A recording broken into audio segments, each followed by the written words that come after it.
তা উনি কি চ্যালেঞ্জ আমার অ্যাকসেপ্ট করতে পারবেন? উনি এমপি কোটা থেকে, এমপি ল্যাডে থেকে যে টাকা আসছে সেটা নয়, উনি যে মাইনেটা পাচ্ছেন ওই টাকাটা কি জনগণের উদ্দেশ্যে খরচ করবে? এখান থেকে আমি চ্যালেঞ্জ করলাম, উনি পারবেন না। এমন কোশ্চেন করে ভাঙড়ের বিধায়ক, অনেক মন্ত্রী তার উত্তরই জানে না কি হবে। ওরা বিধানসভা ওই জন্য টিভি চালু করে না। কে সিভিক ভলেন্টিয়ার আর তৃণমূলের নেতা সেজে আছে, কাক হয়ে বক্স আসছে, সেটাও কিন্তু আমার জানা আছে। ধন্যবাদ জানাই। আজকে আমরা যে অহিংসা দিবস উদযাপন করছি, মানুষ স্বতঃস্ফূর্তভাবে এসে উপস্থিত হয়েছে। শুধু পুরুষ নয়, মহিলারাও পুরুষের সাথে টেক্কা দিয়ে এখানে উপস্থিত হয়েছে। আজকের এই ভাঙড়ে অহিংসা দিবস উদযাপন হচ্ছে। পশ্চিমবাংলার কোন বিধানসভায় কোন বিধায়কের নেতৃত্বে বা কোন পার্টির নেতৃত্বে এটা হচ্ছে আমি বলতে পারবো না। তবে আমি বিগত দিনে বলেছি, আজকেও বলছি, ভাঙড় পথ দেখায়। আজকে ভাঙড় কিন্তু দেখিয়ে দিচ্ছে যে ভাঙড়ের কোনো হিংসার জায়গা নয়। হ্যাঁ, গুটি কয়েক আছে রাজনৈতিক কারবারিরা, তারা চায় হিংসা করবে, তারা চায় লেদার কমপ্লেক্সের সামনে গিয়ে দুটো বোম মারবে, কিছু লোককে জড়ো করবে যাতে কোম্পানির কাছ থেকে কিছু টাকা তোলা যায়। তারা চায় কেউ বিজনেস করতে আসলে তাদেরকে ধমকাতে হবে, চমকাতে হবে, সেই জন্য ভাঙড়কে উত্তপ্ত করে রাখার জন্য। তাদের ভাঙড়ের মানুষ পাত্তা দেয় না, তাদেরকে ভাঙড়ের মানুষ প্রত্যাখ্যান করে। কিন্তু সংবিধান বহির্ভূত কর্মকাণ্ড চালিয়ে তারা ক্ষমতার মসনদে বসে থাকতে চায়। তবে সেটা আর বেশি নয়, তাদের শেষ সময় হয়ে এসেছে। বন্ধুগণ, আজকে আমরা অহিংসার পথিক, স্বাধীনতা সংগ্রামী, বিশিষ্ট আইনজীবী মোহনদাস করমচাঁদ গান্ধীর আজকে আমরা জন্মদিবস উদযাপন করছি। শুধুমাত্র ভারতবর্ষ নয়, 2007 সালে জাতিসংঘের সাধারণ অধিবেশনে মহাত্মা গান্ধীর আইডিওলজি নিয়ে বিবেচনা করে তার চিন্তা ভাবনা কি ছিল, তিনি অহিংসার পথকে কেন বেছে নিয়েছিলেন, এই সমস্ত বিষয়ের উপরে আলোচনা করে 2007 সালে জাতিসংঘ ঘোষণা করেছিল সাধারণ অধিবেশনের মাধ্যমে যে শুধুমাত্র অহিংসা দিবসটা ভারতবর্ষে সীমাবদ্ধ নয়, আন্তর্জাতিক অহিংসা দিবস হিসাবে উদযাপন হচ্ছে সারা পৃথিবী জুড়ে। তাহলে জীবন এমন গড়ে তুলতে হবে, তাকে খুন করেছে, তাকে হত্যা করেছিল 1948 সালে, আর এটা চলছে 1924 সাল। এখনো পর্যন্ত তার নামে আমরা জয়ধ্বনি দিচ্ছি। এই জীবন আমাদের গড়ে তুলতে হবে, অন্যথায় জীবন আমরা যারা গড়ে তুলছি একে অপরের অধিকার কেড়ে নিয়ে হিংসা বিদ্বেষ করে, ছোট বড় কথা বলে, মানুষকে গালিগালাজ করে, অসংসদীয় ভাষা বলে জীবন গড়ে তুললে হয়তো কিছু সময় ক্ষমতার মসনদে থাকবে, তারপরে কিন্তু মানুষ তাকে কি করবে, প্রত্যাখ্যান করবে, অন্যথায় তার বিরুদ্ধে সমালোচনায় করতে শুরু করবে। বন্ধুগণ, আজকে আমরা এখানে উপস্থিত হয়েছি, আমি আমাদের পক্ষ থেকে, আমাদের এই অঞ্চল কমিটির পক্ষ থেকে কিছু বাচ্চাদের হাতে আমরা শিক্ষা সামগ্রী তুলে দিব আজকে।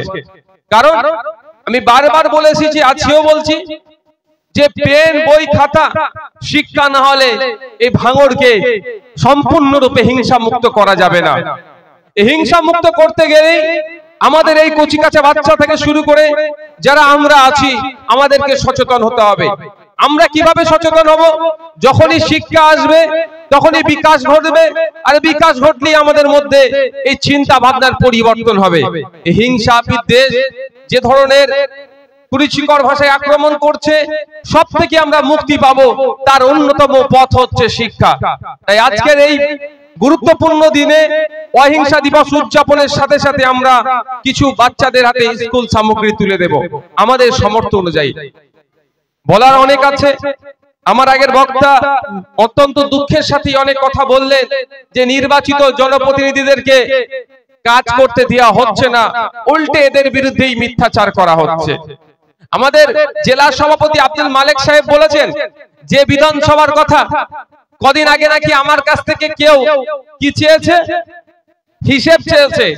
আরে উনি এখানে আসার আগে আমি অনেক আগে বলে দিয়েছি, আমার 5 বছর শেষ হওয়ার সাথে সাথেই আমি আমার বিধায়ক ল্যাডের মাধ্যমে কত টাকা পেয়েছি কোথায় কত টাকা খরচ করেছি এবং আমাকে যে মাইনে দেওয়া হয় সেই মাইনে আমি কত টাকায় কোথায় শিক্ষা স্বাস্থ্য মেয়ের বিয়ে থেকে শুরু করে কোথায় কিভাবে খরচ করেছি সবটাই আমি জনসাধারণের কাছে তুলে দেব। ভাঙড়ের ভোটারদের বাড়ি বাড়িতে খামে ভরে পৌঁছে দেওয়ার চেষ্টা করব, যদি না পারি বড় বড় ব্যানার করে মোড়ে মোড়ে টাঙিয়ে দেব। এই দায়িত্বটা কি উনি নিতে পারবেন?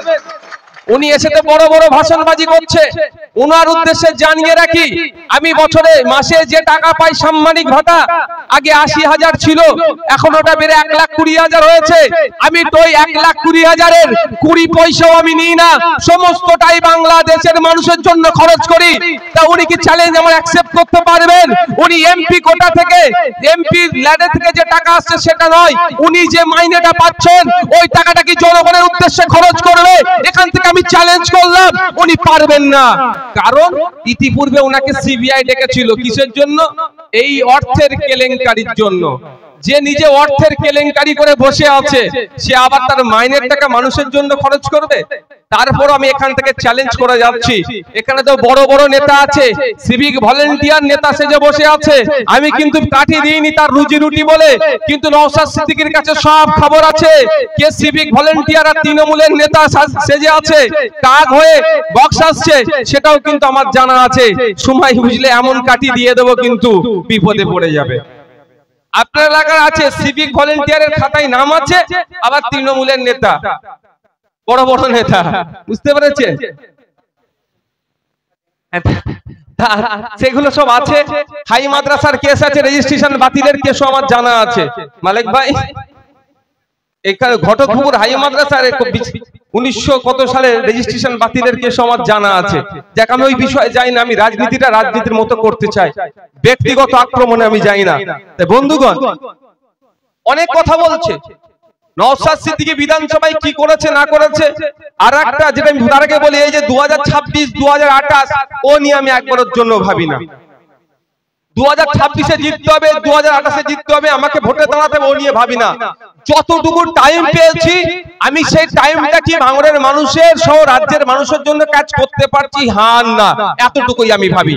আমি বলছি দম থাকলে আমি চ্যালেঞ্জ করছি, আপকামিং সেশন থেকে সায়নী ঘোষ শওকত মোল্লাদের উদ্দেশ্যে বলছি, ওইদিকে আরাবুল সাহেবদের উদ্দেশ্যে বলছি, আপনারা দিদিমণিকে বলুন, স্পিকার স্যারকে বলতে দিদিমণিকে, আমি এখান থেকে স্পিকার স্যারের উদ্দেশ্যে বলছি বিধানসভা টিভিটা চালু করে দেওয়া হোক।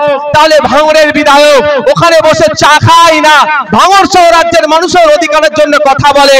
এবং শুধু তাই নয়, ওদের মন্ত্রীদেরকে যে প্রশ্নগুলো ভাঙড়ের বিধায়ক করে ওরা তিয়ার মতো সাহস রাখে না, মন্ত্রীরা বলতে জানে না, এমন কোশ্চেন করে ভাঙড়ের বিধায়ক, অনেক মন্ত্রী তার উত্তরই জানে না কি হবে। ওরা বিধানসভার ওই জন্য টিভি চালু করে না, ওই রাগটা বাইরে এসে উগলাচ্ছে সায়নী ঘোষেরা, শওকত মোল্লারা, আরাবুলেরা। ও ভেবেছিল কি বলতো, মাথায় টুপি মুখে দাঁড়িয়ে পীর সাহেব বাড়ির ছেলে, ও কি করবে, আসবে সই করবে আর মাইনের টাকা তুলে ঘরে চলে যাবে। বুঝতে পারেনি না, ও বুঝতে পারেনি। এমন কোশ্চেন করে আপনাদের ভাঙড়ের বিধায়ক, বলে তৎক্ষণিক তো উত্তর দিতে পারে না, বলে লিখিত উত্তর দেব। বিশ্বাস করুন এখন পর্যন্ত কোন মন্ত্রীর কাছ থেকে আমি লিখিত উত্তর পেলাম না। রাগ তো হবেই, স্বাভাবিক রাগ হবে।